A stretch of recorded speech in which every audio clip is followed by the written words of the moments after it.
y estamos haciendo propuestas para ustedes, ¿no? Que son para los estudiantes. Quiero recalcar una y otra vez la importancia que tienen para mí ustedes, que son los estudiantes. Yo siempre digo, si no habrían estudiantes, no habría facultad, ¿verdad? Entonces, ustedes son para mí una prioridad. Desde el Departamento del Internado Rotatorio, que han sido los últimos 4 años que he ocupado este cargo, yo he logrado hacer algunos cambios, no todos los que me habrían gustado, y muchas veces lograr hacer cambios es difícil. Ojalá uno tuviera la varita mágica para cambiar inmediatamente las cosas que uno ve que están mal. Pero los cambios son lentos y se tiene que seguir un proceso.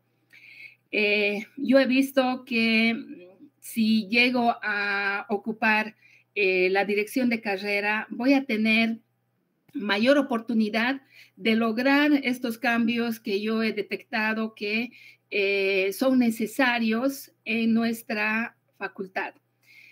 Les digo, estamos analizando nivel por nivel qué cosas podemos hacer para mejorar. Vean ustedes que yo he estado en el departamento del internado rotatorio y como quien dice, llegan a este departamento, pues digamos ya el producto semi terminado, ¿no? Y nada más hacen el internado para completar su formación. Y tengo que decir de que por la pandemia y por muchos otros factores, en este momento, digamos que hay algunas falencias que se han detectado, que tenemos que solucionarlas. Entonces, yo veo de que desde el departamento o desde la dirección de carrera va a ser mucho más fácil para mí lograr hacer estos cambios. Dentro de los cambios y las cosas que se han hecho en el internado, lo último que he realizado ha sido la evaluación psicológica a todos los internos. En este momento, pues, hay 358 internos. Entonces, se han hecho la evaluación a los 358 internos. Vean ustedes que esto no es fácil, no es una labor fácil, y tenemos 2 psicólogos que han tenido que hacer la calificación de esta evaluación psicológica de cada uno de los internos. Ya tenemos los resultados, ya tenemos un plan de trabajo. La salud mental, ustedes saben que es fundamental para el desarrollo de pues la vida de todas las personas y en la comunidad. Entonces, esta era una necesidad muy, pero muy, muy importante en nuestra facultad. Y si bien estaba dentro de los planes de, digamos así, de desarrollo de la facultad, desde hace muchos años nunca se pudo lograr. Yo he estado 3 años en el departamento del internado rotatorio y lo he hecho. Y esta evaluación psicológica no es suficiente hacerlo en el internado. Se tiene que hacer en todos los estudiantes de la facultad. Tenemos que empezar con los que ingresan a la facultad y posteriormente todos los niveles. Y todas estas cosas que yo he detectado y que son necesarias, creo que voy a poder hacerlo desde la dirección de carrera. Por este motivo es que yo me presento hoy ante ustedes y les pido, por favor, el día viernes acudan a las elecciones, a emitir su voto y me den ese voto de confianza para yo poder mejorar la carrera. Para mí es muy, pero muy importante. ¿Por qué? Porque yo he estudiado en esta facultad, yo he salido médico de esta facultad. Posteriormente he hecho la residencia en esta facultad. Soy especialista de más de 20 años como pediatra en el servicio de emergencias de la maternidad. Nunca en esos más de 20 años de ejercicio en el servicio de emergencias. Ustedes saben que el servicio de emergencias en cualquier hospital es el más terrible, porque ahí uno tiene que lidiar con el paciente, con la familia, en casos de accidentes, con el accidentador, con la policía, con recursos o derechos humanos, con un montón de gente. Pero yo en esos más de 20 años de trabajar en emergencia, nunca he tenido un problema legal. Nada, en absoluto. O sea, he sido bien formada, estoy capacitada y he sido y soy el producto de esa facultad. Entonces, yo quiero hacer eso con ustedes, que ustedes sientan este orgullo que yo tengo de ser de esta facultad. 100% San Simón. Los espero el día viernes y les pido, por favor, voten por mí y trabajaremos para que ustedes en un futuro sean lo que todos soñamos. Excelentes profesionales, ya han hecho la mejor elección. La carrera, porque ser médico es una carrera difícil, pero muy noble. Nos permite hacer muchas cosas buenas para toda la población. Y han elegido la mejor facultad de Bolivia. Entonces, los espero el día viernes. Gracias. Muchas gracias, doctora. Ahora, pasando por favor a presentar a nuestro disertante de hoy. Tenemos el privilegio de tener a un doctor nuevo que nos puede formar con información actualizada y casos excepcionales que él durante su formación evidenció y documentó. En este caso estoy hablando del doctor Rodrigo Fernández Melgar, que él tiene una maestría en patología oncológica, que lo estudia en España, un diplomado en epidemiología clínica y bioestadística, un certificado de especialista en anatomía patológica, también tiene docencia en educación superior, en salud basado en competencias y nuevas tecnologías. También un médico especialista en anatomía patológica en el Hospital de Clínicas José San Martín de la Universidad de Buenos Aires, y también es miembro regular de la Sociedad Argentina de Patología y también de Citología. Esos son algunos de los títulos que tiene nuestro disertante de hoy, el doctor. Por favor, doctor. ¿Cómo está, doctora? Queridos Hola, estudiantes, Rodrigo. buenas noches. Buenas noches, un gusto tenerte aquí en presencia de estos chicos que han decidido seguir nuestra misma ruta. Sí. El doctor también se ha formado en esta facultad, además de que el doctor viene de una familia de médicos, todos de esta facultad. Entonces, creo que mejor oportunidad para escucharlo y sentirnos orgullosos no hay. Muchas gracias, Rodrigo, por estar aquí y por compartir todo tu conocimiento con estos chicos que, como te digo, han decidido tomar nuestra misma ruta. Gracias. No, gracias a usted, doctora, por la invitación, ¿no? Y muy emotivo todas las palabras que han mencionado. Yo siento que me ha llegado porque uno se siente orgulloso, ¿no? De dónde viene, dónde va y tratar de retribuir, ¿no? Un poco a la facultad, ¿no? Que es mi caso, o sea, darles lo más actualizado, lo último. Entonces, aquí estamos, ¿no? Para dar lo mejor. Muchas gracias. No, gracias a ustedes. Adelante, Rodrigo. Perfecto. Entonces, sin más preámbulos, vamos a dar inicio a la clase a la magistral del día de hoy. Voy a empezar a compartir. Primeramente quiero que confirmen si ven las diapositivas y si me escuchan con claridad, ¿no? Que eso es lo importante.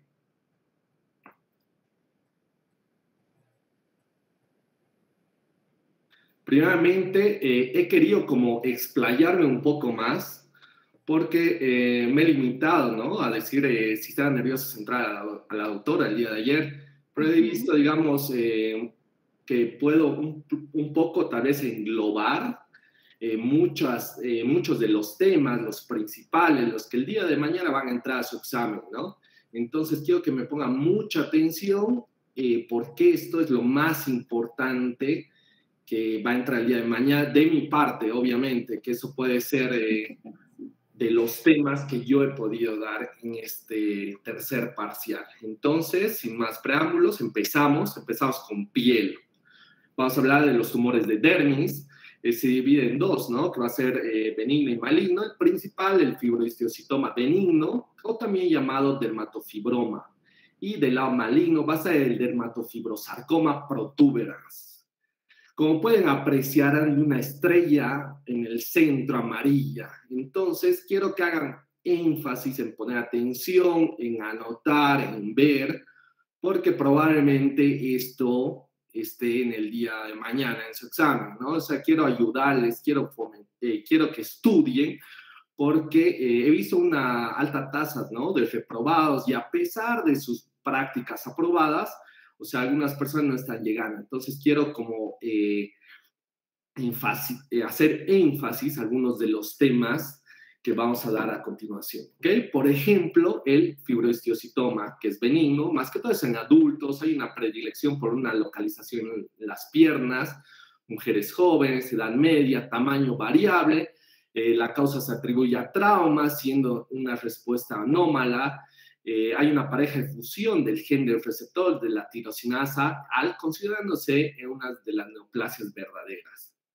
Como pueden apreciar, la macroscopía está bien delimitado, presenta pápulas firmes, marrón claro, oscuro, menos de 1 centímetro. En cuanto a la microscopía, también está bien delimitada, no encapsulada y a veces presenta extensión a grasa. Como pueden apreciar, estos son los fibroblastos que ya están invadiendo, infiltrando a lo que es músculo en este caso, ¿no?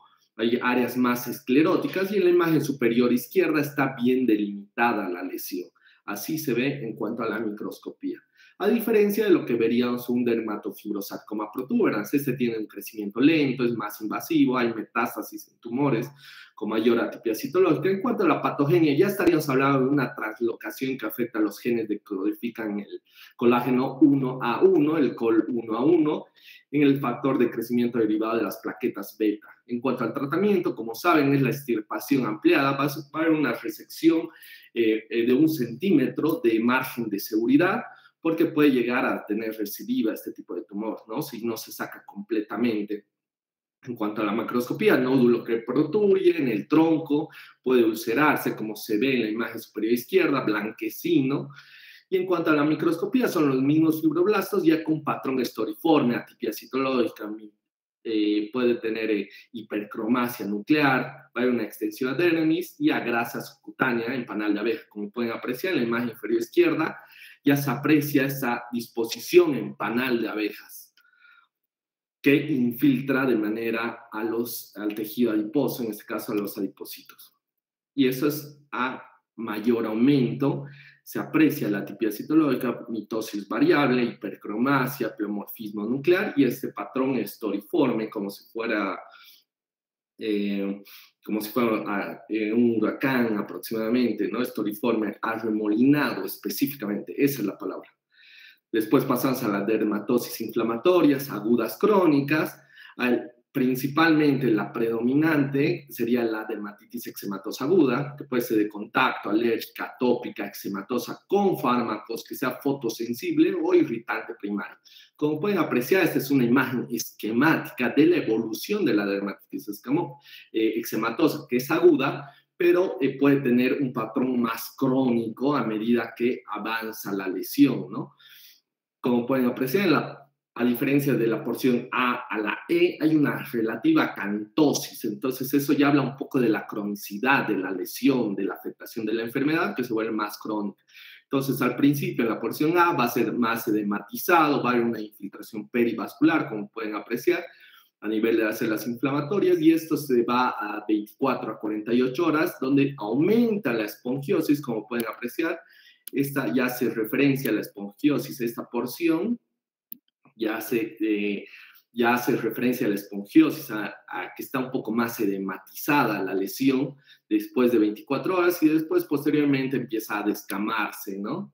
esta porción, y hay un desprendimiento, va a haber estos son núcleos, entonces va a haber una hiperparaqueratosis, cuando los núcleos ya están en la parte superior, en la córnea, ya desprendiéndose, y la hiperparaqueratosis, acantosis, por eso se ve un engrosamiento en el espesor epitelial, irregular, eso es importante.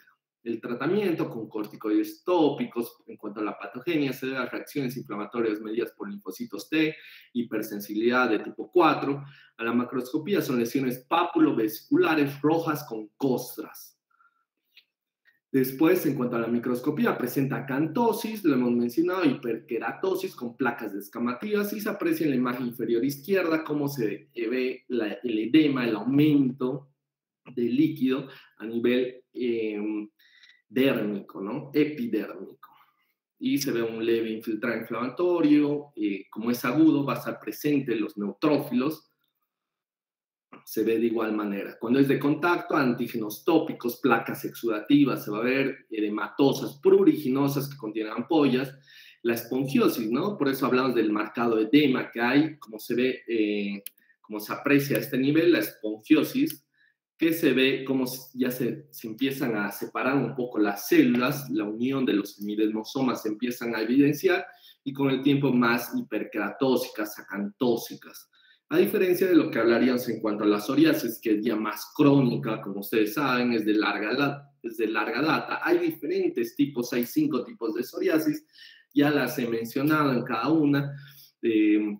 Entre ellas está la normal, la gutata, la eritriforme, y podríamos hablar de infinidad, ¿no? Lo hemos mencionado, pero nos vamos o sea, quiero simplificar, porque imagínense, yo tendría que hablar de 6 teóricas.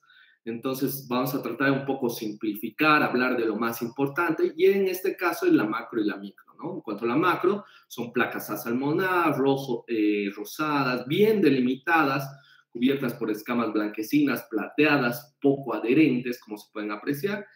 La parte de la izquierda, en la imagen A, es más gutata, pustulosa. Más parece pustulosa porque, como pueden apreciar, es un poco blanco. Son como pústulas, ¿no?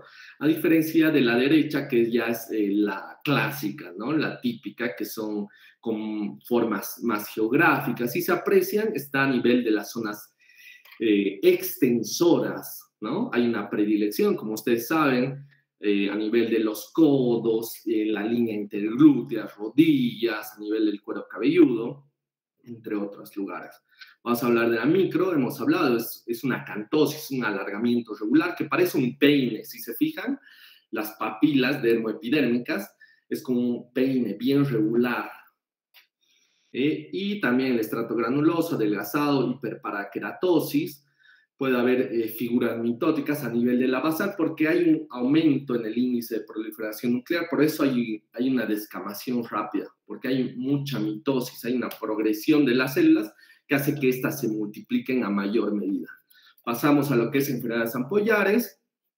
Principalmente, aquí tenemos de manera esquemática, producen lesiones en algunos casos, pueden ser mortales si no se llega a tratar, aparecen en diferentes niveles dentro de la piel, y vemos de manera esquemática las 3 tipos de ampollas. Una puede ser subcorneal, como se aprecia, subcorneal, la otra es suprabasal, por encima de la capa basal, y la última es la subepidérmica o dermoepidérmica. Entonces hay un desprendimiento dermoepidérmico, por eso es subepidérmica, debajo de la epidermis.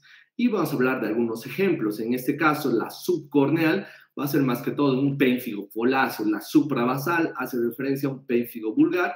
Y por último, la subepidérmica hace referencia a un pénfigoide ampolloso. Y como pueden apreciar un poco la fisiopatología, cómo se produce, es específicamente por las desmogleinas, pueden ser 1 y 3. La 1, más que todo, se ve en los hemidesmosomas, que estos se evidencian en el estrato espinoso en la parte superior, a diferencia de lo que vemos en la parte inferior, que van a ser los hemidesmosomas, que están a nivel de la basal. Entonces, si hay una afección, va a haber una afección a este nivel o una afección a este nivel. Por eso hay un desprendimiento dermoepidérmico, ¿no? Cuando es a nivel de la basal, cuando es a nivel de la desmoglina 3. En este caso vamos a hablar del pénfigo foláceo, que es más que todo la desmoglina 1, que va a afectar los semidesmosomas. El pénfigo vulgar, que va a haber una afectación de ambos, del 1 y del 2, la desmoglina 1 y 3. Y el pénfigo ampolloso, que va a estar ya afectando a los autoanticuerpos que se unen al BPAG2, ¿no? La dermatitis herpetiforme es la desmoglina 3 de los anticuerpos IgA, ¿no? Que afectan a los hemidesmosomas. Vamos a hablar un poco de los trastornos inflamatorios y los trastornos ampollosos no inflamatorios. Y como hemos mencionado ya, pero viendo más allá de la histología, podemos apreciar esto que es la inmunofluorescencia directa, ¿no?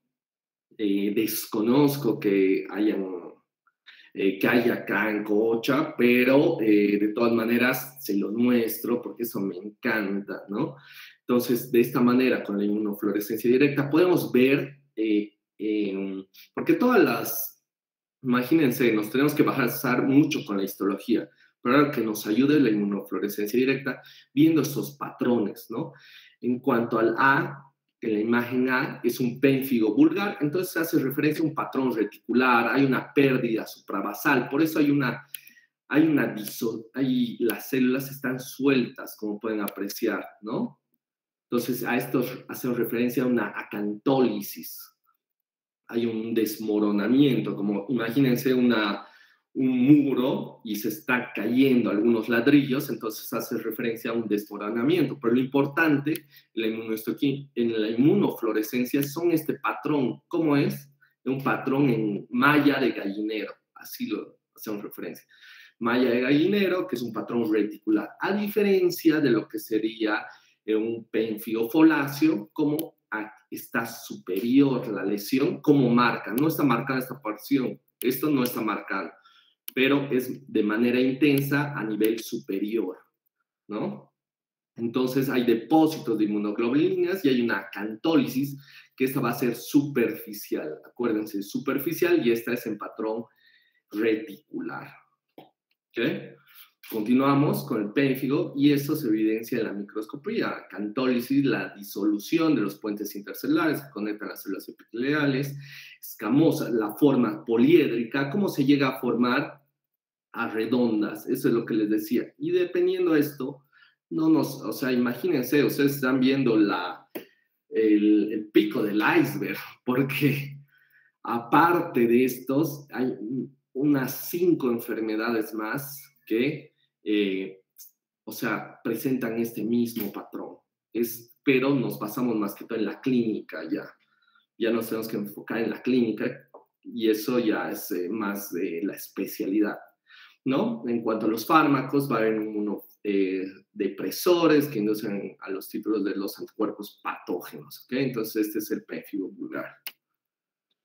A diferencia del pénfigo ampolloso, se va a dar en sujetos mayores. Hay que tener en cuenta que también se puede dar en una afección de la mucosa, ¿no? Que sean orales, a un 10 a un 15% de los pacientes, pero hay una predilección, como se ve en la imagen, a nivel de los muslos, en las caras internas, las superficies flexoras, los antebrazos, las axilas, las ingles, en la región inferior del abdomen. En cuanto a la macroscopía, son ampollas tensas, ¿no? O sea, no se rompen con facilidad. Y es de 2 a 8 centímetros. En cuanto a la microscopía, son subepidérmicas, no acantolíticas. Como aprecian, no hay un desmoronamiento.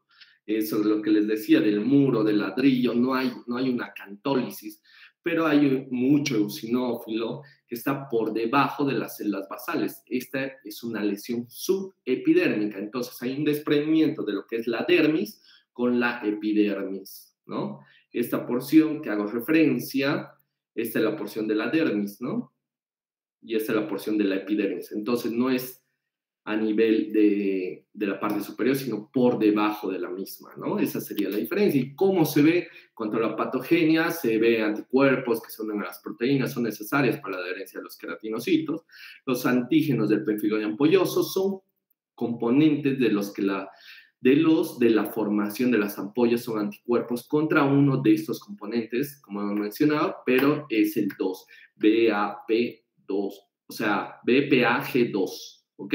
En cuanto a la inmunofluorescencia, como pueden apreciar, ya no se ve un patrón en gallinero, como hemos visto, o sea, un patrón reticular, ni es ni se ve una porción superficial como en la B. Esta es un patrón lineal. Vean lo hermoso que se ve. Es un patrón lineal del complemento, pero al nivel de la unión dermoepidérmica. A nivel de la unión se ve esto en la inmunofluorescencia directa. Vamos a hablar de la dermatitis herpetiforme. Mira la estrella, acuérdense, hagan énfasis, anoten, véanlo, porque esto es importante, ¿no? Porque esto trata de, o sea, entre muchas, esta es una de las principales, ¿no? Es un trastorno infrecuente, caracterizado por urticaria, vesículas agrupadas, pruriginosas, más que todo en hombres en 30, 40 años. En cuanto a la patogenia, existe asociación de la enfermedad celíaca, predisposición genética, que produce los anticuerpos IgA frente al componente de las fibrillas de anclaje que fijan la membrana basal epidérmica a la dermis superficial. Entonces, esta es una ampolla subepidérmica.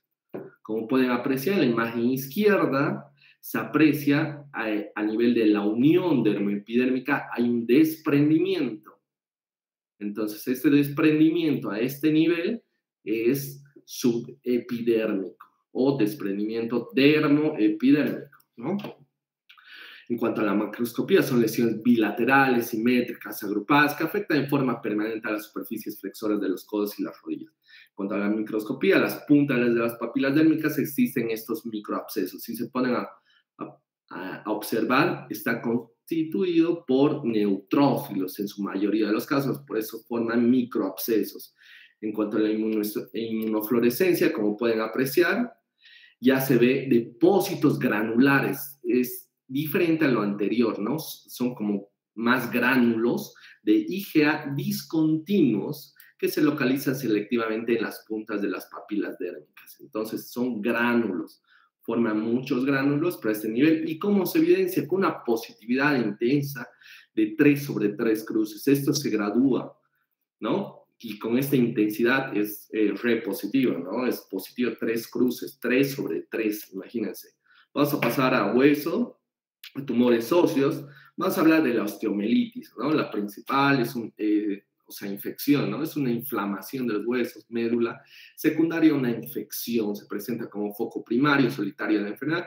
Puede ser una complicación a cualquier infección sistémica. Como pueden apreciar en la imagen izquierda, esta es la porción del hueso, ¿no? Ya vemos un poco el hueso. ¿Y cómo se ve el hueso? Está rodeado por este denso infiltrado inflamatorio. Está constituido principalmente, predominantemente por neutrófilos, ¿no?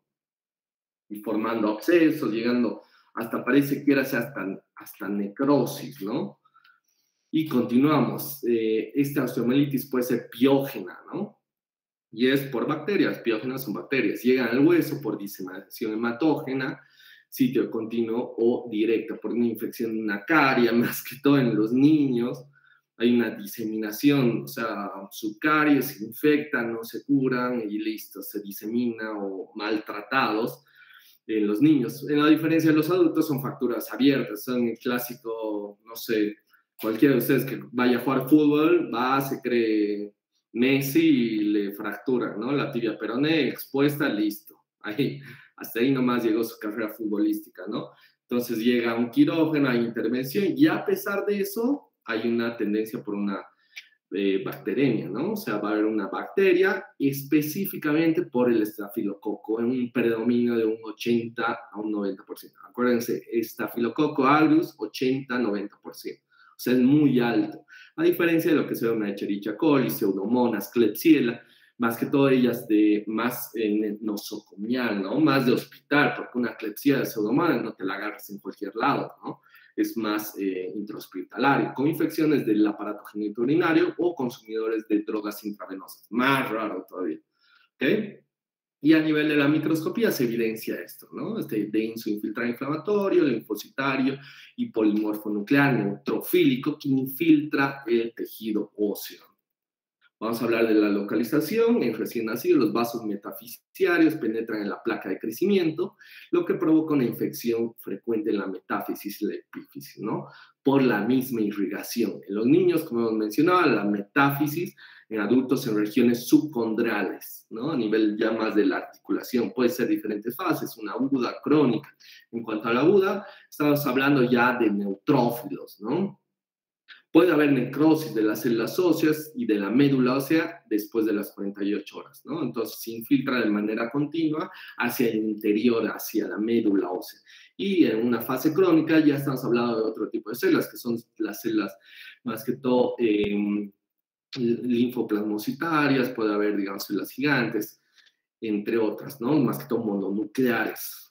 Entonces son reclutadas durante la primera semana, liberan citocinas y que de esta manera hay una resorción ósea, ¿no? Va a haber células gigantes, osteoclastos en este tipo de caso, y hay un crecimiento del tejido fibroso, ya un tipo más reparativo y depósito periférico del hueso reactivo, ¿no? Vamos a hablar del osteoma osteoide y del osteoblastoma, ¿no? Estrella, acuérdense, estrella, pongan énfasis, anoten. Recuerden, memoricen en lo posible y se aprecia esta imagen, como pueden apreciar a nivel de la radiografía, se evidencia esta imagen bien delimitada, ¿no? Redondeada, ovalada, no es especulada, no es penetrante y presenta un tejido hemorrágico, granulado, de color pardo. En cuanto a la microscopía, como pueden apreciar, forman trabéculas, ¿no? Están formando trabéculas, estas son las trabéculas, como están formando de manera digitiforme, en sectores, bien trabecular. El nombre de trabécula es ese, ¿no? Es esa la forma, ¿no? Y más si es este tipo de hueso. Y como se evidencia, están interconectadas y presenta, digamos, esta capa de los osteoblastos es única, es una monocapa, como pueden apreciar. No se aprecia mucho por el rojo y la eosina, pero es una sola capa, es monocapa. Entonces, hay revestidos por una sola capa de osteoblastos prominentes y rodeados por un tejido conjuntivo laxo en muchos capilares dilatados y congestionados, ¿ok? Entonces se aprecian estos vasos que están dilatados y congestivos. Vamos a hablar de lo que es el osteosarcoma. Sarcoma es maligno, es un tumor maligno, 20% de los tumores malignos, el 75% ocurre antes de los 20 años, el 25% en edad avanzada, o sea, el restante, y puede estar asociado a otras enfermedades, como la enfermedad de Payet, infartos óseos y radioterapia previa, ¿no? Hay una predilección sobre el que es el sexo masculino en 1.6 a 1. Esa es la relación con el sexo femenino. Donde hay una afección, va a haber en la región metafisiaria de los huesos largos, el 50% se localiza en el fémur distal o la tibia proximal. Después, en cuanto a la clínica, presenta dolor por fracturas patológicas. La misma lesión hace que se fracture el hueso, entonces son pacientes que ya están un poco avanzados, ¿no? Y de paso el tamaño llega a ser grande el osteosarcoma, ¿no? He visto que hasta le amputan a los pacientes, imagínense, el 75% son 20 años, o sea, llegan de todo, ¿no? O sea, y es que se dejan, si es muy avanzada, el tamaño es grande, hay un crecimiento en forma de masa destructiva, mixta, lítica, blástica, con márgenes infiltrantes, y esto se asocia a una infección, o sea, es malo, ¿no? Vamos a ver lo que es el sarcoma de Ewing, su estrellita, ¿no? Tómenlo en cuenta como el tumor maligno, ¿no? Y esto es más que todo en niños. ¿Cómo se va a ver? Células redondas, primitivas, sin diferenciación evidente, que lo vas a ver más adelante. El 6 al 10% de los tumores óseos malignos, hay un predominio de este sarcoma de Ewing. El 80%, como les he mencionado, son menores de 20 años, niños caucásicos, predominio por niños caucásicos.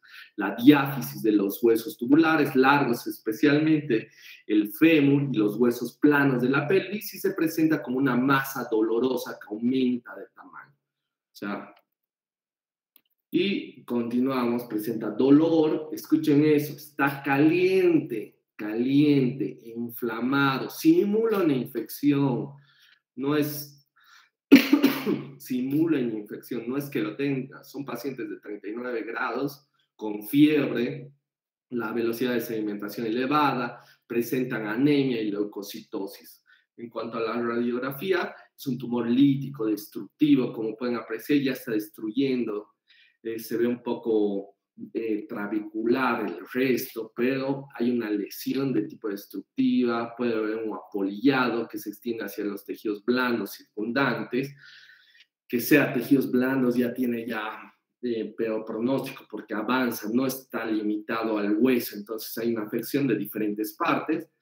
Vamos a apreciar la patogenia en el 90% de los casos. Hay una translocación equilibrada que involucra el gen del EWSR1 del cromosoma 2 y del gen FLY1 del cromosoma 11. Entonces se crea un gen de función que es el EWSR1 y el FLY1.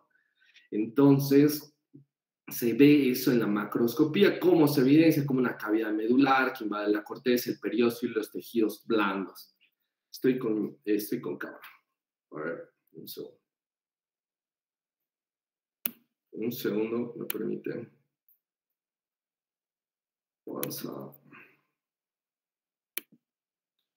Entonces, lo que vemos con el sarcoma de Ewing, vamos a hablar un poco de la microscopía. Como hemos visto, son células pequeñas, ¿no? Son células monomorfas, redondas, uniformes, con escaso citoplasma que pueden ser claras debido a la abundancia de glucógeno, ¿no?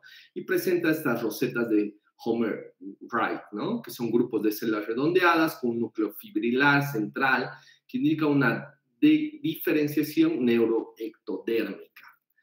Y con esto finalizamos la parte de huesos y continuamos con la parte del sistema nervioso central, ¿no? Vamos a dar inicio a lo que son anomalías del proencéfalo, ¿no? En la porción anterior y después vamos a hablar de la porción de la fosa posterior, ¿no? Vamos a hablar un poco de lo que es la polimicrogyria. Son células, son numerosas circunvoluciones pequeñas e irregulares. Va a haber una heterotopías neuronales, son un conjunto de trastornos de la migración, va a haber neuronas mal localizadas. Y como pueden apreciar en la imagen izquierda, va a haber una genesia del cuerpo calloso, que es una malformación relativa frecuente, caracterizada por una ausencia de haces de la sustancia blanca que lleva a las proyecciones corticales o de un hemisferio a otro. Entonces, a este nivel ya debería estar el cuerpo calloso y hay una ausencia del mismo. Entonces, hablamos de una genesia del cuerpo calloso. A diferencia de lo que vamos a ver a nivel de anomalías de la fosa posterior, que afecta principalmente al tronco encefálico y al cerebelo. Principalmente a lo que es pueden ser diferentes, ¿no?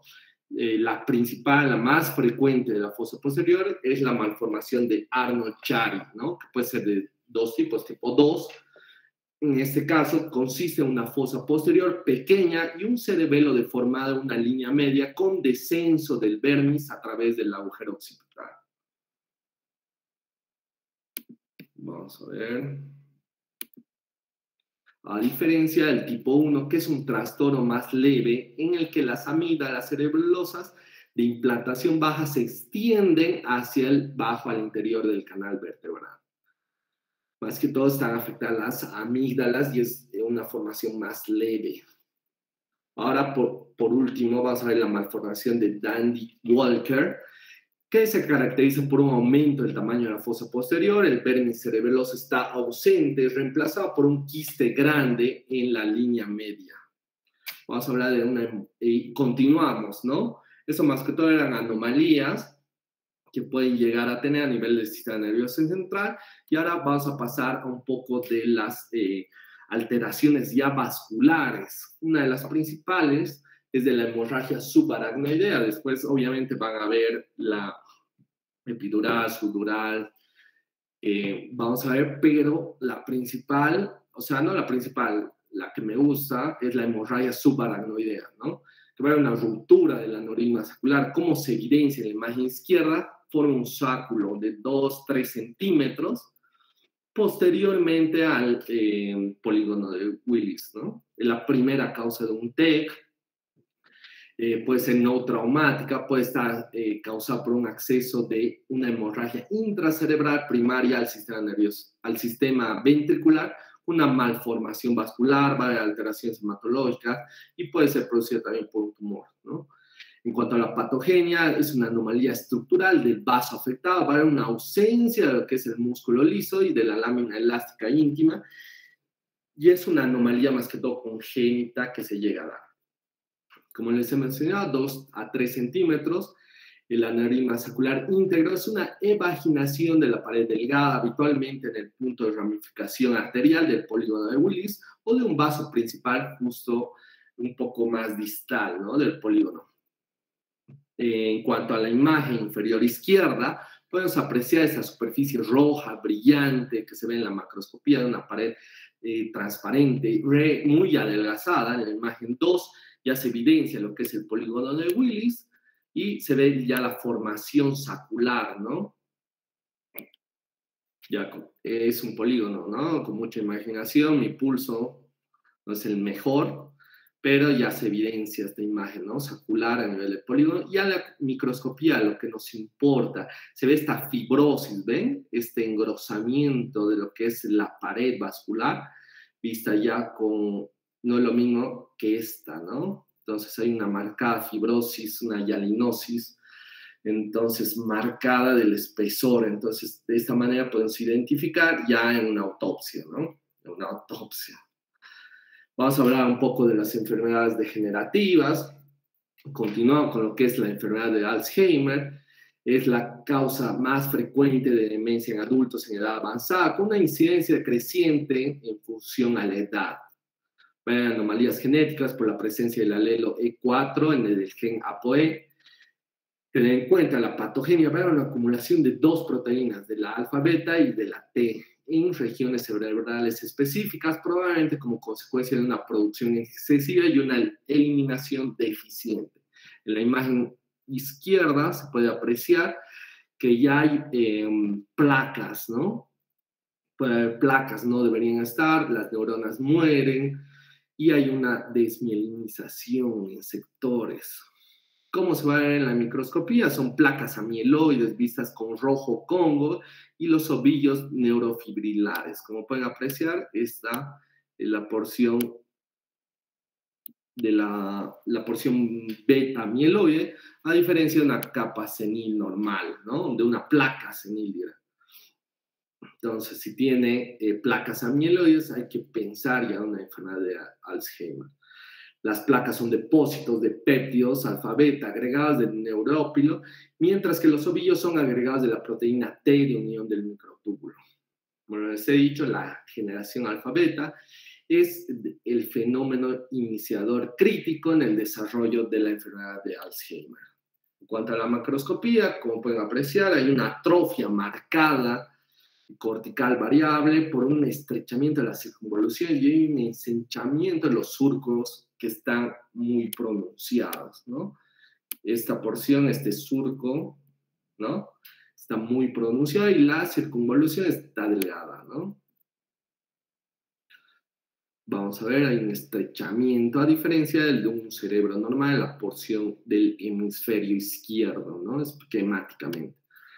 Vamos a continuar un poco viendo estas placas neuróticas seniles y los ovillos neurofibrilares, ¿no? Como pueden apreciar en la imagen superior izquierda, ya se aprecia estas placas con axones distróficos que presentan centros amieloides, como están marcadas con la flecha negra, están marcados los depósitos amieloides. En la imagen B ya es con atención de inmunohistoquímica para alfa-beta, donde es marca marronado la placa y el neurópilo. Y en la imagen C se puede apreciar ya el ovillo neurofibrilar en el interior de una neurona y hay otros ovillos que están sueltos, no están intercelulares. Este está inter, pero este ya no, ¿no? Este está suelto.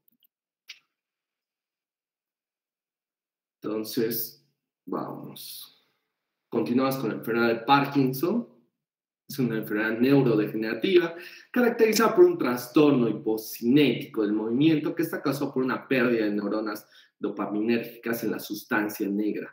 En cuanto a la patogenia, va a estar asociada a una acumulación y agregación de la proteína anómalas mitocondriales y pérdida neuronal en la sustancia negra y otras áreas encefálicas. Aquí podemos hablar un poco de la clínica, donde va a haber alteraciones como es la bradicinesia, síntomas vocales, rigidez postular, la distonía de los músculos, alteraciones mentales, pérdida del olfato, temblores, dolores articulares.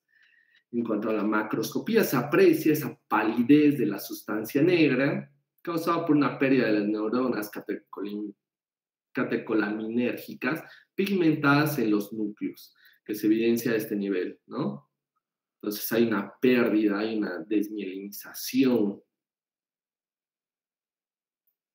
no se aprecia ya la sustancia negra. Y en la microscopía se ve estos cuerpos de Lewy, ¿no? Están presentes habitualmente las neuronas restantes, son inclusiones citoplásmicas eosinófilas, únicas o múltiples, rodeadas por elongaciones que a menudo tienen un núcleo denso, redondeado, de un halo pálido, como pueden apreciar, señalado con la flecha negruzca, negra, y se aprecia, ¿no? Que está, es una inclusión bien delimitada, citoplásmica, ¿no? Bien eosinófila, del mismo color del citoplasma neuronal. Y eso sería todo. Muchísimas gracias. Si tienen alguna duda, pregunta, me la hacen saber.